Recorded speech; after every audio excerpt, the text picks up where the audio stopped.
જય માતાજી, નમસ્કાર મિત્રો તમે આગળનો વિડીયો જોયો કે આપણે ઘરે આઈસ્ક્રીમ બનાવ્યો હતો.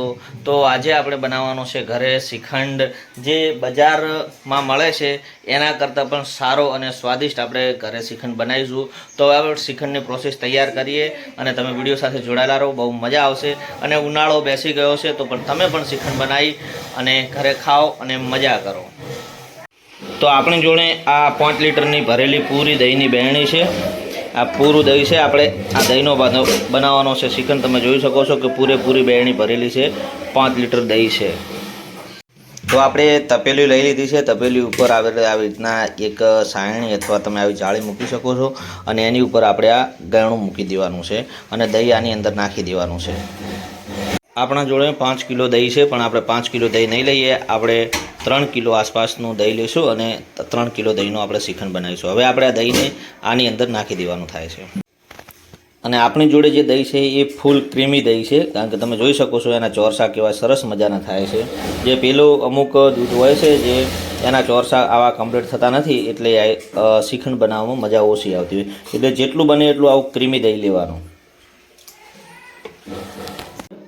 તો આપણે આની અંદર દહીં લઈ લીધું છે અને દહીંને હવે આપણે કમ્પ્લીટ આમ બાંધી દઈશું. અને જો તમે બાંધવું ના હોય તો તમે એના ઉપર વજન મૂકી અને પણ મૂકી શકો છો, અને તમે ફ્રીજમાં પણ મૂકી શકો છો.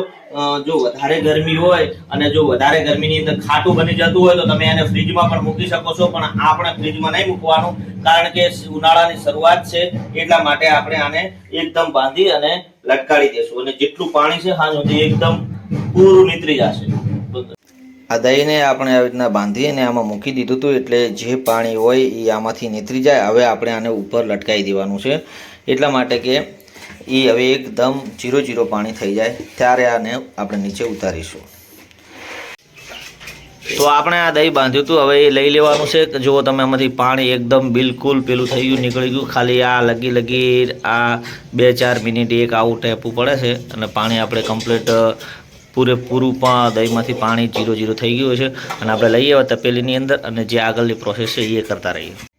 તો આપણી જોડે 2 કિલો દહીંનો મસ્કો છે, એટલે આપણે એમાં નાખવા માટે 1 કિલો દળેલી ખાંડ લીધી છે, પણ આપણે સ્વાદ પ્રમાણે નાખીશું. આમાં સૂકી દ્રાક્ષ લીધી છે, ઇલાયચી છે, જાયફળ છે અને કાજુ અને બદામ છે. આ બધી વસ્તુ આપણે અંદર એડ કરવાની છે. જો આપણો દહીંનો મસ્કો એકદમ કોરો બની ગયો છે, તમે જોઈ શકો છો કે એકદમ કોરું થઈ ગયું છે, પાણી બિલકુલ નથી અંદર હવે. અને આપણે સાથે કેસર પણ લઈ લીધું છે, જે ગરમ દૂધમાં પલાળ્યું હતું. તમારે કેસર છે ને ગરમ દૂધમાં પલાળવાનું રહેશે, કારણ કે ઠંડા દૂધની અંદર તમે કેસર પલાળશો તો કેસરનો એકદમ આવો કલર નહીં આવે અને મજા પણ ઓછી નહીં આવે, મજા પણ એટલી નહીં આવે. એટલે આપણે કેસરને ગરમ દૂધમાં પલાળવાનું છે. કે દૂધ બસ આટલું જ લેવાનું છે, 2 થી 3 ચમચી જેટલું. સૌથી પહેલાં આપણે આ દહીંના મસ્કાની અંદર દળેલી ખાંડ ઉમેરીશું. દળેલી ખાંડ નાખ્યા પછી આપણે આ મસ્કાને એટલો ફેટવાનો છે કે એકદમ ક્રીમી બની જાય અને ખાંડ છે બિલકુલ ઓગળી જાય. પછી આપણે જે આ બધી સામગ્રી છે એ એડ કરવાની છે. તો પહેલાં આપણે ખાંડ નાખી અને મસ્કાને સારી રીતે મિક્સ કરી દઈએ. તો આપણો દહીંનો મસ્કો એકદમ કમ્પ્લીટ થઈ ગયો છે. તમે જોઈ શકો છો કે ક્રીમી અને એકદમ ખાંડ ઓગળી ગઈ છે. હવે આપણે જે આ બધી સામગ્રી છે એ એક કરી અને આપણે એડ કરતા રહીશું. હવે આપણે આમાં સૌથી પહેલાં કાજુ ઉમેરીશું. એની ઉપર આપણે હવે બદામ નાખીશું.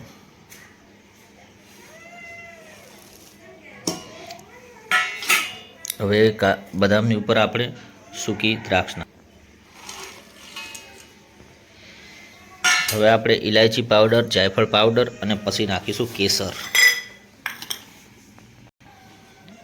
તો આપણી આ બધી વસ્તુ એડ થઈ ગઈ. હવે આપણે આમાં કેસર એડ કરશું.